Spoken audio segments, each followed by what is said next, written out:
Okay, good morning, everybody. My name's Chris Yule, Director of Threat Research in the Secureworks Counter-Threat Unit. Can I just check, we had a great talk before this from Ross from Sentinel-1. Was anybody here in that talk? Hands up. A few people. Is Ross here or is Ross gone? Excellent, I can say what I like, that's good.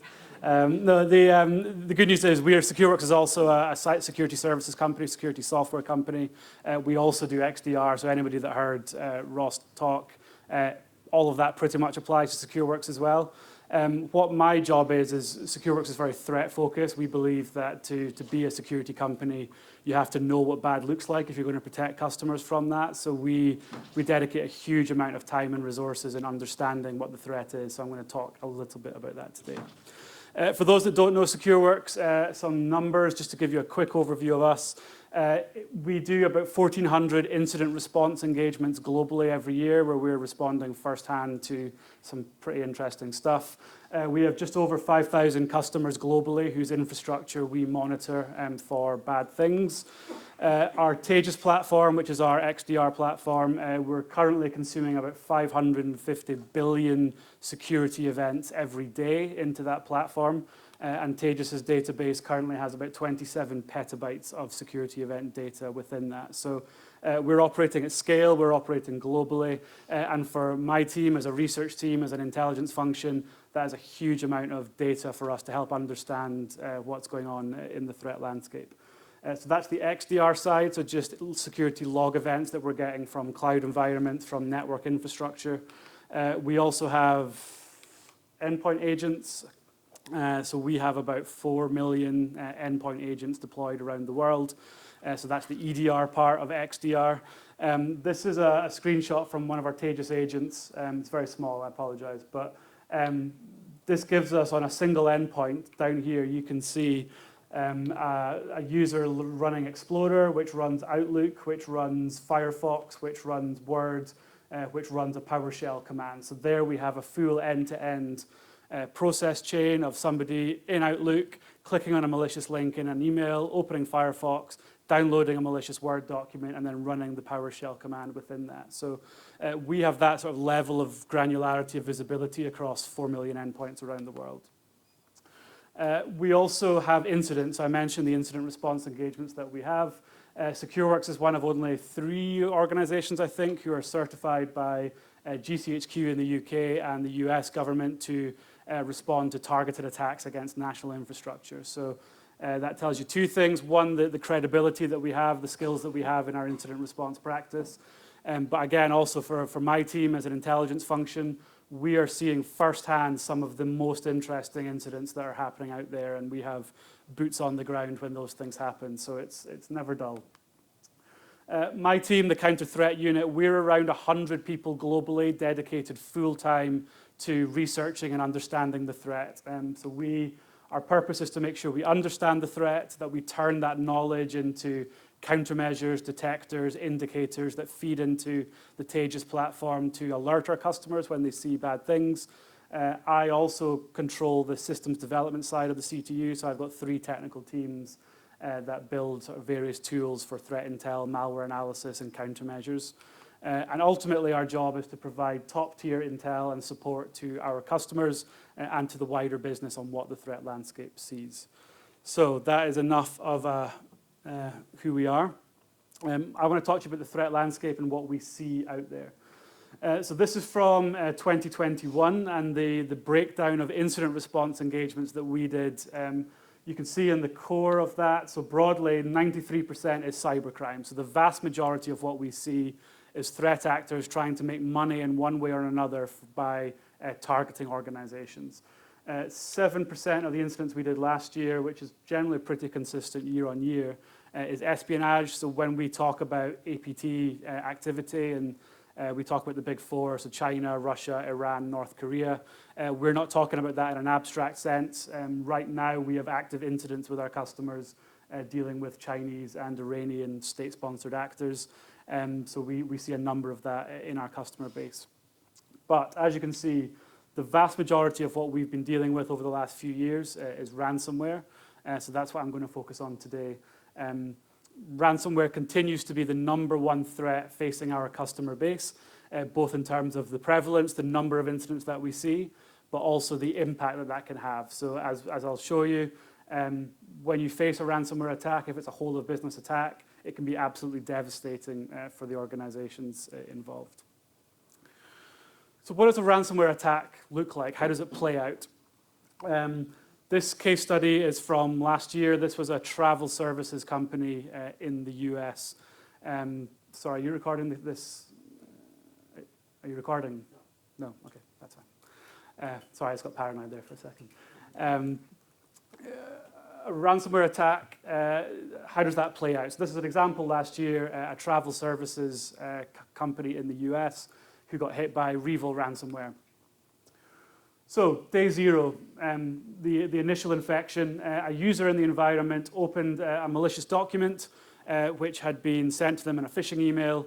That document deployed QuackBot. So QuackBot's one of the kind of top 3 botnets that we see, which is kind of a loader for further malware. QuackBot then deployed a reverse shell and then attempted to escalate privileges, ultimately trying to gain privileged access to the environment by exploiting a particular vulnerability. QuackBot then sits there with its reverse shell, and then 24 hours later, we see the threat actor come into the environment, run Cobalt Strike and Lasagna to try and dump credentials from memory. So again, trying to harvest as many credentials, usernames and passwords, looking to get privileged accounts that they can use to then move laterally through the environment. Cobalt Strike, if you're not familiar with it, is a kind of off-the-shelf penetration testing tool. And we see consistently over 90% of the incidents that we respond to tend to use Cobalt Strike in one way or another. We then see on day 2, we see them trying to do privilege escalation using various tools and then reconnaissance of the network. So at this point, trying to understand where am I, what systems are on the network, ultimately trying to find things like critical servers, domain controllers, things like that to get onto key servers. Day 3, they start doing more detailed Active Directory reconnaissance, so using tools like AdFind. Often we see Bloodhound being used, so these are tools that allow you to map out the Active Directory infrastructure in the environment. Day 4, we start seeing the first evidence of data exfiltration using commonly available tools like rclone. So over the last few years, ransomware groups have really moved from just encrypting data to also stealing the data and then threatening to release it publicly just to give them another lever to make you try and pay the ransom. So they spend a couple of days finding critical data, exfiltrating it from the environment. And then finally, day 7, 1 week after they first appeared in the environment, we see them on the domain controller. They've got full domain admin privileges in the environment, and they use the domain controller to push out the ransomware to every system connected to the domain controller, and then run a script to execute that through every system in the environment. As you can imagine, if you get to this stage, you're having a very bad day in the office. But typically, they will try and run this in evenings, at nighttime, at weekends, public holidays, things like that, so that there's less chance of somebody identifying it and stopping it from happening. So that's typically how we see a ransomware attack play out. So if you break that down into the kill chain, they're gaining access, they're performing recon, they're exfiltrating data, staging their tools, deploying the ransomware, and then at this point, this is where most organizations tend to identify that they're experiencing a ransomware attack. Their systems have been encrypted, they're struggling to get access to things, and then at this point, you're left with starting to negotiate potentially with the threat actor. They will threaten to publish to their leak site that you've been compromised. You can try and negotiate the ransom, and then either you pay the ransom or you restore your systems from backups if they haven't been encrypted. And if you decide to pay the ransom, you can do that generally through cryptocurrency and get the ransom and get the decryption keys from them. Our message to customers is always, if you're trying to detect ransomware at this stage, you have already failed. So at this point, the actors tend to have full access to your environment. They have domain admin privileges. Anything that you try and do to stop them, unless you're extremely effective, which most organizations aren't at this stage, they will just override it because they have domain admin in your environment. So The key to detecting and preventing a ransomware attack is to get as early into this kill chain as possible, so you're detecting the actor in your environment. As you saw from flash to bang, from the first intrusion to the ransomware deployment, they had 7 days in this example. It's not the case that ransomware is like a seconds and minutes thing. Most post-intrusion ransomware, which involves this kind of tactics, you generally have at least a few days to get on top of what's going on and evict the actor from the environment. If we look at volume, so this was all of the ransomware groups that publish victims to their public leak sites.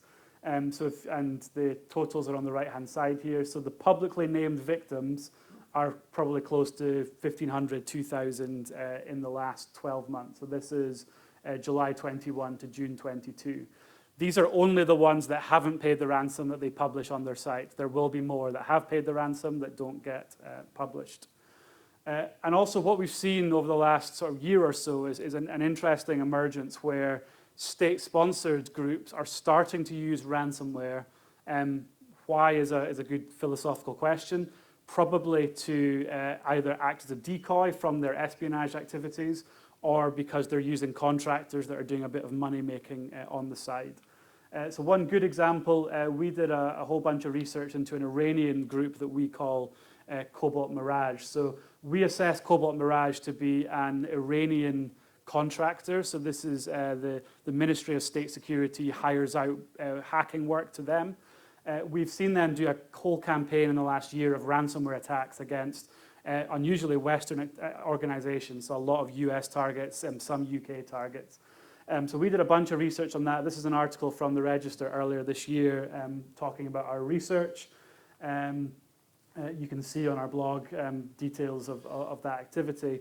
But we had managed to assess that this was almost certainly Iranian state-sponsored groups that were also doing ransomware activity on the side. A few weeks ago, or maybe longer than that, I think this was September, we published further research on this from a fascinating incident that we had in the US, where they had made some pretty bad OPSEC failures. So what we had seen was basically we think the actor had deployed a PDF of a ransom note to a staging server, then pushed that ransom note out to every instance, every host in the environment. So generally when you get ransomware, you'll find a ransom note. But in this ransom note, they had a bunch of metadata that said the name and location of the person that had created the ransom note. They realized pretty quickly that they'd done this, then deleted the ransom note from every system, except they left the copy on the staging server, and they then published another version to the environment that didn't have all the metadata. We were able to find the original document, and from the metadata in there, do a bunch of OSINT activities and looking at public posts and LinkedIn and things like that to identify the two individuals that we believe are behind the campaign of ransomware, and we published on that in September. A few hours later, the US Department of Justice charged those individuals with the ransomware campaigns. Which for us is great PR, because everybody's like, wow, that's amazing research. You got the US DOJ behind you, and now those individuals are indicted. Until we tell the truth, which is that those two posts are entirely coincidental. We had no idea the DOJ were going to publish that. It was a total coincidence that they published on the same day as we published our research. And as you can imagine, there's weeks and months of effort that goes into a DOJ indictment. So on the surface, it's great for us. It looks good, but the truth was slightly more innocent. We like to talk that the threat is human. So we talk about ransomware as these technical threats. We talk about malware. We talk about vulnerabilities and things like that. These threat actors are human. There's always a human behind all of these threats. And even if a ransomware family goes away, a new one will emerge because those individuals have not gone away. Good reminders that ransomware is human. So I have a human team that monitors the underground, the dark web. This was a posting from, I think, earlier this year of the Dark Side ransomware group. I don't know how well you can see this, but this is a job advert for them looking for new individuals to join their company that basically does ransomware against Western organizations. I don't know if you can hear me, but they're basically looking for, wrong button, English-speaking personalities, They're not looking for English speakers. They're not looking for doubtful personalities, employees of Secret Service. They're not looking for those who want to learn pen testing. And crucially, they publish the following areas that they believe are prohibited. So they've got a conscience. They don't target medicine, hospitals. They don't target funeral services. They don't target education, public sector, non-profit organizations. And crucially, they don't target anyone in the CIS. So the CIS is Russia and Russia's near abroad. So the vast majority of ransomware groups that we see, particularly the well-organized ones and the successful ones, we assess to be organized crime groups operating from Russia and Russia's near abroad, because they can operate with impunity. Russia won't prosecute them, they won't extradite them.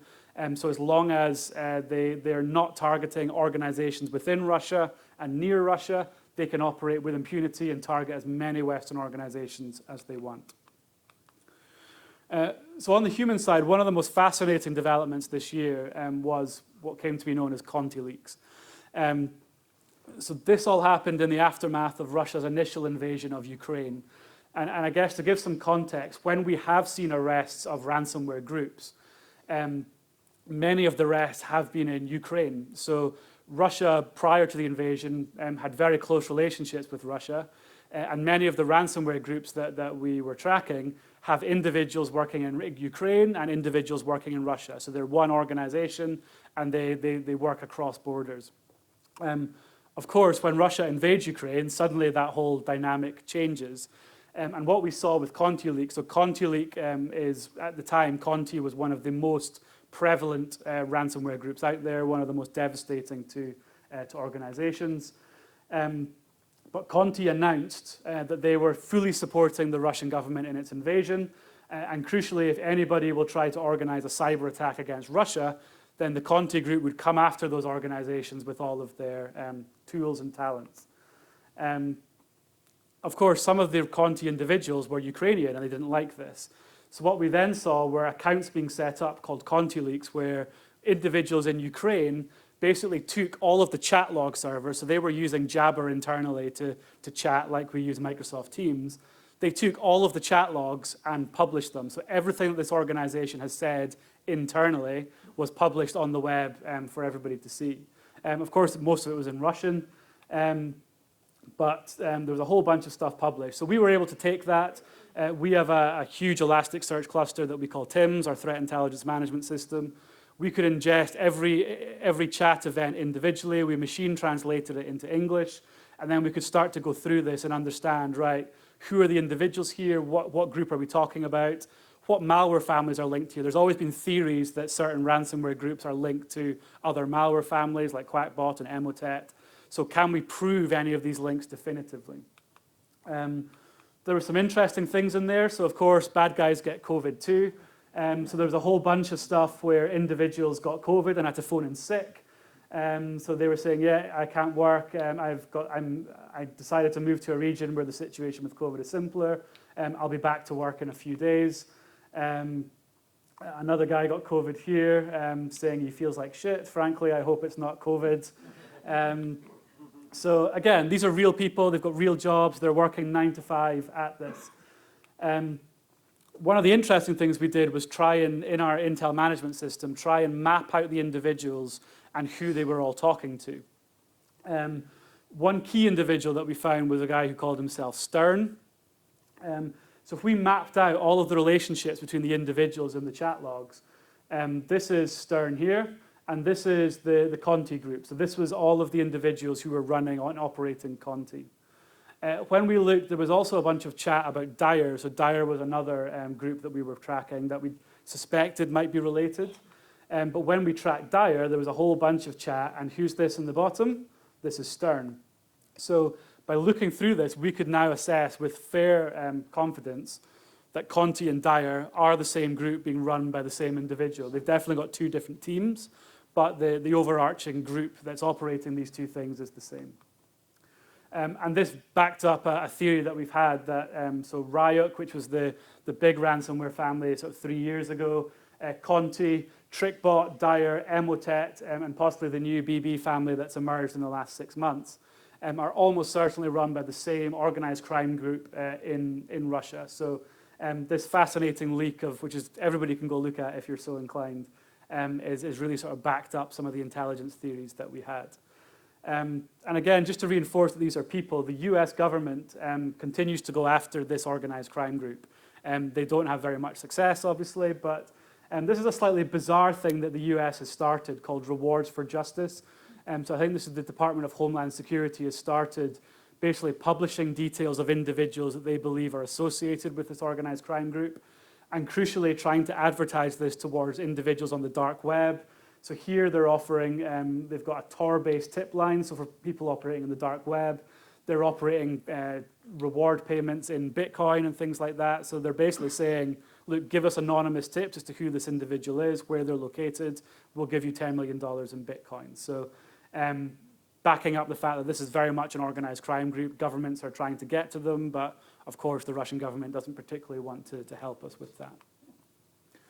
So we have seen lots of ransomware in the last few years. So as a security company with an XDR platform that tried to detect this stuff, and an incident response team that helps organizations deal with these when it happens, what are the key things that we've learned? So top 3 access methods that we see. Consistently, credential abuse, so stolen credentials. That can either be through phishing emails that could give you an Office 365 login that steals your username and password, or it could be credentials that have been stolen from the LinkedIn breach or another third-party breach that your employees have reused in your environment. So we don't always know where the credentials have been stolen from, but it's typically one of the top 3 ways that we see these threat groups just use legitimate credentials to log into the environment. Commodity malware, so we've spoken about Quackbot, TrickBot, Emotet. There's been a huge shift in the landscape of those over the last year. Just this week, in the last 7 days, after Emotet, which 2 years ago was by far the #1 malware botnet loader in the wild. We've seen them take random breaks and then come back looking slightly different. They took a break for a couple of months, and then this week, we've seen them re-emerge with their spamming campaigns, but now deploying Iced ID. So this is a different malware family. Not quite sure what's going on behind the scenes, but there's a whole services landscape going on behind there where they've clearly struck up a contract with another malware family, and now they're using a different malware family to get into environments. And also exploitation of remote services, so vulnerable public-facing infrastructure that they can exploit, get into the environment, and then use that foothold to move laterally through the network. If we look at percentages, so interestingly, in the last sort of 2 years, that whole exploiting vulnerabilities on public-facing infrastructure has grown massively. So it used to be that stolen credentials, phishing emails was consistently about 40–50% of the initial vectors of the engagements that we saw. But we have really seen a growth in exploitation of internet-facing infrastructure. Why is that? I think partly because of the growth in the number of vulnerabilities that's being exposed. So we've seen a huge number of campaigns, and I'm sure many of you are aware of things like Citrix or firewalls or VPN endpoints having urgent zero-day vulnerabilities being disclosed. But what we've also seen is a massive growth in the rapid exploitation of this. So as soon as a vulnerability is announced with an exploit, we will typically see a huge growth in scanning of the internet across our customer base, where there's basically groups that will weaponize these exploits within hours and start scanning the entire internet looking for servers that might be vulnerable to this. So I know you hear this all the time, that patching is important. Cannot stress enough just how important it is when critical public-facing exploits become available. If you don't patch within hours, and certainly within 24, 48 hours, you will get scanned, and you probably will find people trying to exploit those vulnerabilities very quickly, just by the nature of what these threat groups are doing now. Now, those exploits might not lead to anything. We often see the exploit happen and then no follow-on activity because they've managed to exploit thousands of servers globally. But what they will be trying to do pretty quickly is understand which are the valuable networks and sell them very quickly to ransomware operators. This is just another graph that kind of shows that even if you look at the pink ones, even in 2020, 2021 compared to 2020 was a huge uplift in terms of the number of these, and we've seen that continue into 2022. So we often get asked, should we pay the ransom? Do organizations pay the ransom? Of course, there's a whole ethical question there, which our view is always that it's a business decision, so we don't advise customers or organizations if they should pay the ransom. Of course, as a society, it's better if we don't. You shouldn't negotiate with terrorists and all that stuff. But when you're an organization that's losing $10 million a day, as we've seen in the past, because you're totally crippled, then sometimes paying a ransom is the only business decision that makes sense for you. So we don't judge. We estimate that approximately 50% of organizations who are hit with ransomware pay the ransom. That's anecdotal. Reliable data is sparse. As you can imagine, most organizations that pay the ransom don't want to talk about the fact that they've paid a ransom, because generally you're paying a Russian organized crime group. So it's not easy to get reliable data. If you do pay the ransom, you generally should get your data back. As I said, these groups are businesses. As with most businesses, they want a 5-star review on Trustpilot. Reputation is important for them. If people believe that if you pay the ransom, you won't get anything back, nobody would pay the ransom. So they're very keen on building a reputation that if you pay us, we will do what we say. So generally, that does live out to be true. Regional sanction regimes are certainly adding legal complexities, and certainly with the new sanctions on Russia. I mean, sanctions on Russia are not new, but there's a huge spotlight on that now. With discussions that I've had, I had a meeting with the director of UK Incident Management last month on this very topic. Everybody agrees that paying the ransom is bad for society, but also that you can't just ban it outright, because sometimes it's the only option that people have. So the US and UK governments in particular are looking at ways to discourage organizations from paying the ransom, to maybe shine a spotlight on that so that you can't do it anonymously or in the dark, but not banning it outright. So that's the kind of environment that we're in right now. Even if you pay the ransom, you still need to know how they got in, because while it's rare if you pay the ransom, it's rare for that group to come in again and ransomware you. We have definitely seen cases where organizations have paid a ransom, spent lots of time and money restoring their systems, and then the next day or the next week, another ransomware group comes in and encrypts them again. So making sure that you do the forensics and understanding how the incident happened is still really, really important, even if you pay the ransom. And if you pay the ransom and you get the decryption keys, it will still take you weeks, not days, to recover.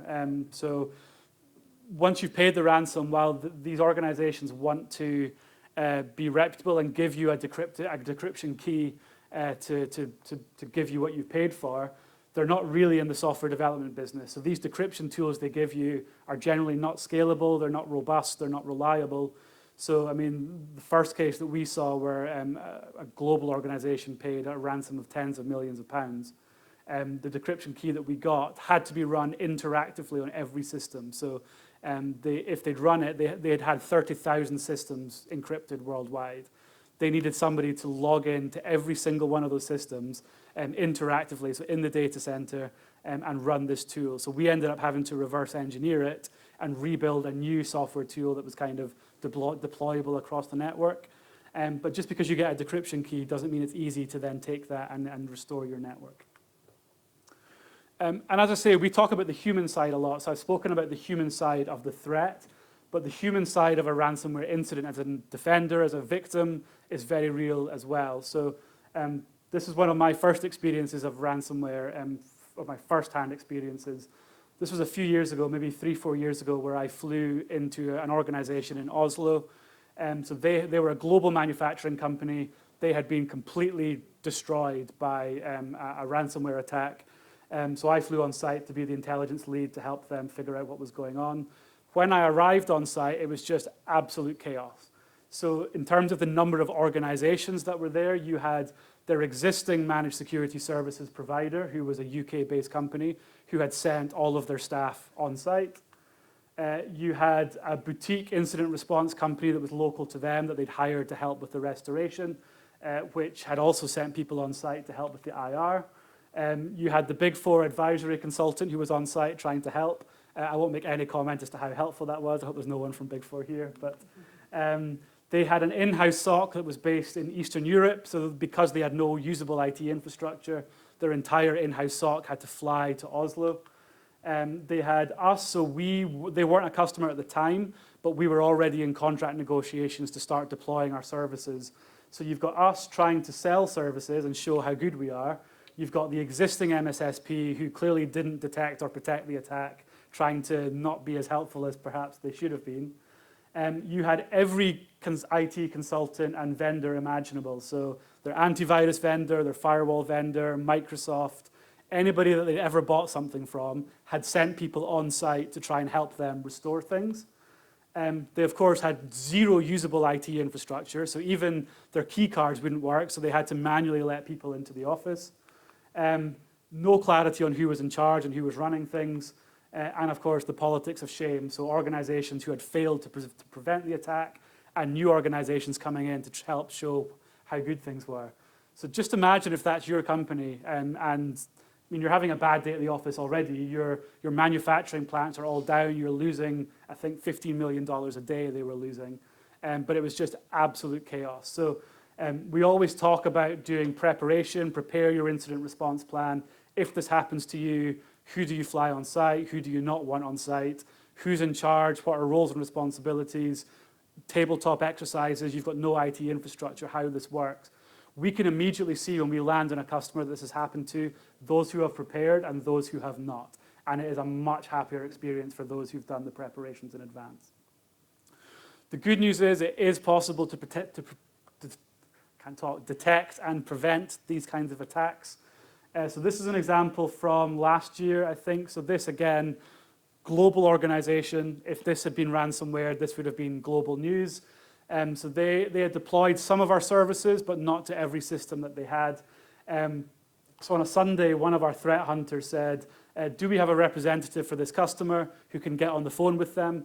We have detected, so there was an indicator that we could look for a specific host name logging into the environment, which was a good indicator that this was the Conti ransomware group logging in, doing recon into the environment. So while our services had raised tickets and alert to this customer, as you know, sometimes knowing what are the key alerts and what are not the key alerts can be difficult. We knew this was like, they're about to get ransomware, we have to get on the phone with them right now. So this was a Sunday night. By Monday morning, we had got on the phone with them. Incident response had engaged. They decided to engage with us on incident response. And crucially, the Red Cloak agent that we had in the environment was lighting up like a Christmas tree. So while the initial compromise had happened on a server that we didn't have visibility of, when they moved into the part of the environment that we did see, our agent was lighting up with all the bad things that they were doing. Within 48 hours, in this case, the customer had a very good IR plan. They were able to engage us quickly, deal with the threat very effectively. We'd identified 79 hosts in their environment that were compromised by TrickBot, the malware family. We saw 53 hosts that were, these hosts we were able to completely isolate from the environment. We saw an additional 53 hosts that showed logins by the threat actor, so we didn't have to isolate those systems, but we did have to reset all the credentials that had been used. And then we saw an additional 117 hosts that showed some evidence of recon, which we had to keep a closer eye on, but we knew they hadn't been compromised. So we were very quickly able to triage the damage, identify the key hosts that were compromised, completely evict the threat actor from the environment within about 36 hours. And as we saw with ransomware attacks, you have that 7-day window normally around that. So as long as you can detect it quickly, you're properly instrumented to identify these things and respond when it happens, it's absolutely possible to stop this from happening. In this case, these are all of the countermeasures that our platform fired for the threat actors. So this wasn't just one thing that fired and we got lucky. We saw everything that they were doing. Our team is very much focused on the threat. So we're not looking for generic countermeasures or detecting unusual things. We know what these threat actors do, and we write very specific tripwires that look for these things. We like to call it the system of 1,000 tripwires. So as we saw in this case, the threat actor tripped over a bunch of tripwires that were able to give us good information to prevent this. And we do see techniques continue to evolve. Generally, the stuff that these actors are doing is not novel, it's not unique. We continue to see the same things working time and time again. But sometimes we see something where we're like, oh, that's quite interesting. In this case, at the start of this year, we started to see a new method of delivery of malware to the initial user. So in this case, we had an incident where a customer's endpoint had malware delivered to it, and we had to figure out where it came from. What this threat group had done was compromise a bunch of WordPress sites, so like 200 WordPress sites across the world, and poison them to deliver, to look like sort of Quora Q&A type websites, and deliver malicious software in a link. And crucially, then pay Google to do search engine poisoning of certain queries. So when a user, often in like legal or finance, is searching for things, like they often look for templates of documents or guidance on certain topics. So when a user searches for something in Google, one of the top 3 links that comes up is this website. And when they click on the website, there's somebody asking the exact question that they've put into Google, and here's somebody with a response that said, oh yeah, here's a template, here's a link to it. So they've searched to it, Google has said, here's one of the top 3 answers. They found somebody that claims to say, here's the answer that you're looking for, and when they download that, it runs a malicious document, which downloads Quackbot and things like that. Or in this case, it downloaded a zip file, which ran a tool that we call Bootloader, which is an information stealer. So this file just sits on the environment, trying to gather as many credentials, as much information about the environment, which can then be used to deliver second stage malware. So this is one of those unusual cases where we saw something and we're like, we've never seen this before. That kind of went quiet after January, but then in July and August, we saw a whole campaign. We saw about maybe 10 or 12 incidents where the initial infection vector was this thing. So again, the kind of thing where user education is key, like don't click on links that you're not sure about. Of course, you can still try and detect the activity. We were lucky, so in this case, the second stage that was deployed was Cobalt Strike. As I mentioned, Cobalt Strike is one of the most prevalent tools that we'll see being used in incidents. We've put in a whole lot of work in proactive automated detection of Cobalt Strike. So we have developed signatures to identify what does a Cobalt Strike C2 server look like. We then, every hour, query tools like Shodan and Census to say, tell us if you see any new servers on the internet that look like this. If you see one, it's probably a Cobalt Strike C2 server. We then have a system that automatically connects to the C2, downloads the second stage payload, deploys it to Atlas, which is our automated malware analysis environment. It runs the stager in a sandbox. We then have config extractors that identify that it's Cobalt Strike, pull out the config file, and pulls out all the indicators of every possible C2 server that file might use. And then we push that through all of our systems into Taegis so that hopefully within an hour of that C2 server coming live, our customers are protected from that infrastructure. So this initial detection came about because the communication was to a Cobalt Strike indicator. We have a lot of partnerships with UK government, US government who like to share things with us to see what we know about it. We keep getting shared Cobalt Strike indicators, and 98% of the time where they're sharing indicators with us, we already have them in our system. So we are very confident in the level of protection we're offering customers, and particularly around Cobalt Strike and some of the other malware families that we're tracking. So again, as I say, we put a lot of investment in understanding the threat and using that understanding to turn it into ways to protect our customers, and because we believe pretty strongly that unless you know what the bad looks like, it's really hard to protect customers from that. So that was meant to be a 35-minute talk. I was close, but happy to take any questions that anybody has, or we've got a stand downstairs that we can talk after. We've probably got time for maybe 1 or 2 questions. I'm sure it's such a full room that we may have some. Any quick questions, or we can grab Chris after the session? No? Back? Thank you, Chris. All right, thank you.